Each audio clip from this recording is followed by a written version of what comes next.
Si Jamal Murray malakas lang daw kapag kalaban ang Lakers, pero tiklop kapag ang kalaban na Minnesota. Since nalaglag ang Denver sa playoffs, nasa trade rumors na si Jamal Murray kasama pa si Aaron Gordon.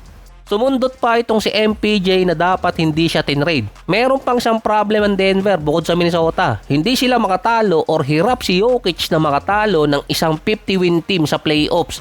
Last year, tinalo naman nila yung Clippers na 50-win, kaso hirap pa. Technicality, wala namang kasing report talaga kay Jamal Murray mula sa Nuggets site regarding sa trade. Pero nilalagay siya sa rumors para tumaas ang value sa trade market. Kumbaga, ginagawa ng market si Jamal Murray. Hindi pa kasi nagde-decide ng Nuggets sa kanya. Si Jokic magiging 32 years old pa lang next year. Meron pa siyang 3 to 4 good years. Pipirma din siya ng contract extension na 4 na taon. 278 million pero technicality, 3 taon lang yun na magiging guaranteed. Dahil tatakpan nun ang player option ni Jokic sa 2028. Saktong papatak ang kontrata ni Jokic until 35 years old na siya sa 2031 kung may mundo pa nun. Silang dalawa ni Jamal Murray magkakaroon agad ng combine na nasa 120 million pataas. Silang dalawa pa lang yun kapag nakapirma si Jokic sa offseason. Sa ngayon pa lang sa offseason, meron ng 140 million sa Denver kina Aaron Gordon, Jokic at Jamal Murray.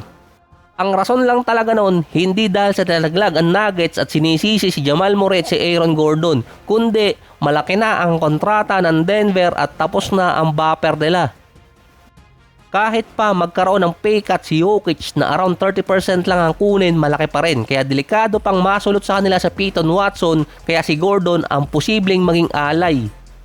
Ang isa pa sa mga suggested rumors, ipalit si Kevin Durant kay Jamal Murray dahil mas matanda si KD, mas bata si Murray kaso mas mababa ang kontrata ni KD. Saka wala rin atang sockmed si Jokic kaya kahit mag-tweet si Kevin Durant, okay lang kay Nikola. Kabayo lang naman ang hinahanap niya. Ang team naman na naghahabol kay KD ngayon, ang Miami Heat. Matagal na rin siyang hinahabol ng Miami dahil mukhang wala na naman chance ang team dito kay Giannis. Mukhang ibang team ang trip puntahan nitong si Giannis, ang Minnesota. Sa ngayon pa lang kasi binabakbaka na agad si Giannis sa mga podcast. Teka, mali pala si Kevin Durant pala, hindi pala si Giannis yung binabakbakan sa podcast. At ang sinabi, ang tanda na ni KD, immature pa rin para tiranin yung mga teammate niya online. At hindi rin masagot ni KD kung totoo ba or hindi na involved siya talaga doon sa mga tweet. Si Anthony Davis naman nag-iintay pa ng off-season para makaalis ng Wizards at sinabing hindi siya maglalaro doon based sa mga report. Mukhang matutuloy din na makaalis si AD sa Wizards gamit yung last chance ng mga team para makapagtank. Ang Thunder makakakuha ng 2 first rounder mula sa ibang team, yung sa Sixers at sa Clippers na may chance pang maging lottery pick or top 10. Wala pang report kung iti-trade ng Thunder ang kanilang first rounder. Pinaka-ideal doon na ma-trade sa Sixers para mailipat ng ibang taon. Pero potentially kasing baguhin ang draft lottery sa susunod na taon. Kahit pa nasa worst team, yung isang first rounder o rights ng Thunder, wala rin chance na pwede makakuha ng top 10 pick dahil nga pwedeng baguhin. Kaya itutuloy ng Thunder na pumili ng first rounder gamit yung sa Clippers.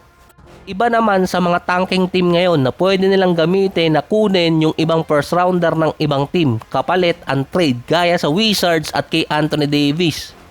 Una kasi doon ang Blazers na kung hindi matutuloy si Giannis na makuha ng Portland, si Anthony Davis ang magiging backup. Ang pangalawa, Phoenix Suns para ma-upgrade ang kanilang roster sa susunod na taon dahil may potential ang trio ni Booker, Green at Brooks. So ideal din sa Suns si AD baka sakaling mag-improve ang kanyang injury status. Tulad na nangyari kay Kevin Durant, CP3, Shaq at kahit si Steve Nash noon na ibalik ang dating health form. Saka kulang lang din sa malaki at maaasahang big man yung Phoenix Suns kaya nahirapan din ng playoffs. Ang Warriors naman sinama din na kung babalik si Steve Kerr sa Golden State para maging head coach ulit, susubukan nilang kunin si Anthony Davis. Pero ang pwede lang nilang gamitin para makuha si AD yung expiring contract ni Kristaps para sa sign and trade plus yung player na hindi makakalaro sa kanila ng matagal, si Moses Moody. Na pwede pang maging another Kuminga. 6 na players lang ang merong current contract sa Golden State. 4 lang doon ang healthy sa active roster. Hindi rin kasi ideal kay AD ang magpa-buyout para lang makalipat sa isang contender na team dahil madali siyang maililipat din ng team na pupuntahan niya kung magtutuloy-tuloy pa rin ang pagiging injury prone niya.